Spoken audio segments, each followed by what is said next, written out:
Hi everyone, my name is Jeremy and I will be presenting the paper Enhanced Video Game Livestreaming by Reconstructing an Interactive 3D Game View for Spectators. This was in collaboration with Daniel Vogel from the University of Waterloo. For the most part, the basic structure of streaming video games hasn't changed much over the past decade. When spectating on a 2D screen, this consists of picture-in-picture view of the streamer, composited with the main video game frame. In VR, this format largely remains the same, except that the 2D screen can now be viewed inside of a virtual environment where everything is encapsulated inside of a virtual cinema-like room. Though this approach has some utility, our intent is to expand on these basic formats to enhance the spectating experience for both desktop viewing and in VR by reconstructing aspects of the game for the viewer in real time. Specifically, we are interested in 1. How differing representations of the video game's virtual environment affect the spectating experience of the viewer. And 2. How can we reliably recreate these experiences in a generalizable and scalable way? We'll first talk about what the viewer experience is, and then we'll go into the system and infrastructure to make that possible. If we were to imagine video game spectatorship on a continuum, the ultimate form would be to have the viewer side by side with the player and given full agency over how they experience the stream, essentially giving the spectator access to the game directly. This, however, has issues around scalability, asset ownership, and developer effort to enable such spectatorship features.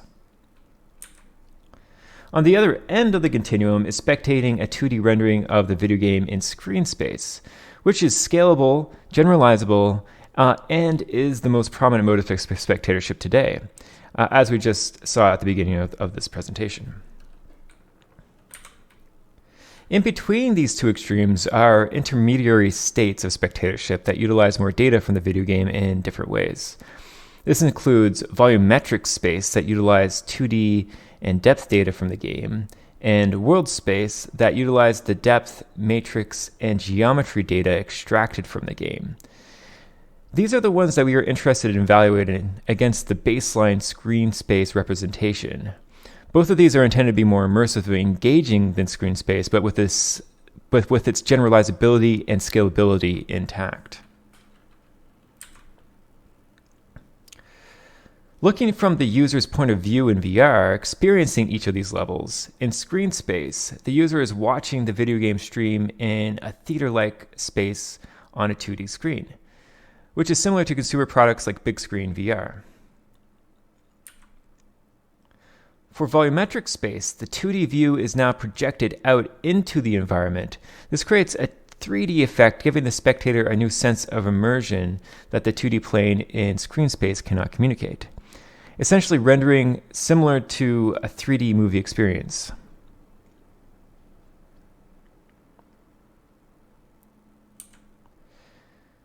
For the world space representation, the volumetric depth data is combined with positional, rotational, and world data to add context to where the stream is coming from. This allows the spectator to peer into the video game space and see where the streamer is watching events unfold from either a bird's eye perspective or dive directly into the action and watch as the streamer moves around the video game environment directly. These kinds of experiences are made possible through our enhanced video game live streaming system that handles 3 critical aspects: the game extraction process, the streaming process, and the viewer process. For the game extraction process, this handles extracting all the data from the game itself.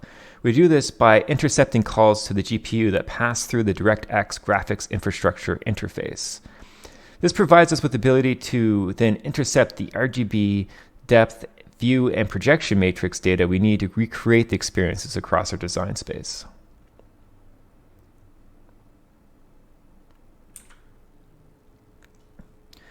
For the streaming process, this runs outside the game and is piped data extracted from the previous plugin overlay. Here, the depth data is converted to a color space suitable for transport through standard MP4 compatible codecs like H.264. Here, all the data types, including the RGB depth, view, and projection matrix data, are encoded as separate channels into the MP4 stream. For example, in the video, you see the RGB and depth encoding running from the same MP4 file.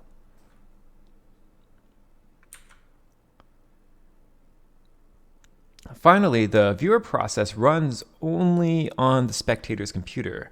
Here you see a Unity application ingesting the MP4 packets and then rendering the environment for the spectator by projecting out the geometry. Altogether, by using the data contained in the MP4 file, we can create the different levels in the design space we want to evaluate. And to evaluate this, we conducted a study with 18 remote users across North America and Europe. Each participant evaluated the 3 levels of our design space, which is screen, volumetric, and world, across 3 game types. Homeworld, Deserts of Cracked, which is a real-time strategy game in a top-down bird's eye view of the scene. There's Titanfall 2, which is a first-person shooter game with mechs. And Nier Automata, which is a third-person action role-playing game. These are then contrasted between both the desktop and VR versions of Spectatorship. The results of our study show that overall, using our enhanced video game live streaming techniques helped increase the spectator's perceived enjoyment when watching video game streams. And when they were in VR, the effect is even more pronounced, showing that the viewing these kinds of experiences inside of a virtual reality has a more profound effect overall. In summary, our high-level takeaways are: 1, spectating enhanced streams are overall more enjoyable than regular 2D streams. 2, spectating enhanced streams is generally perceived better in VR than desktop. And 3, in general, there are no notable differences between spectating the volumetric and world space reconstructions. That is the end of the presentation. Thank you for listening, and please see the paper for more details.